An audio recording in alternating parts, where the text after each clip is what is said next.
Έρχομαι. Δεν έκλεισε. Έκλεισα. Και ήσαμε.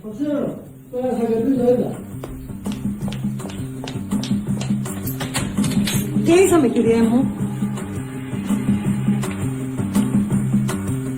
Συγγνώμη, συμβαίνει κάτι? Κλείσε. Νόντα, Χάρηκα.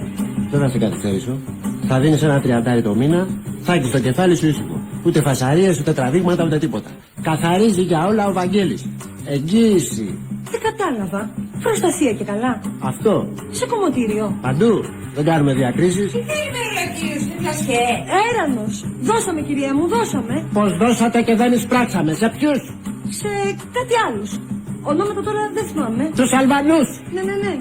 Τώρα που το λέτε, ήταν κάτι σαν Αλβανοί. Το κεράτο μου. Γιατί άνθρωποι είναι κι αυτοί. Και οικονομικότεροι, 20 το μήνα. Άνθρωποι οι Αλβανοί. Αυτά έχει η ελεύθερη αγορά. Ναι, δικάκι μου, έρχομαι. Συγγνώμη, γιατί αυτή η πελάτησα που έχω είναι λίγο... ίσως κάποια άλλη φορά.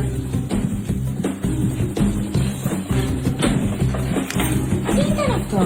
Ήθελα να μου πουλήσει προστασία. Προστασία. Δέχτηκε.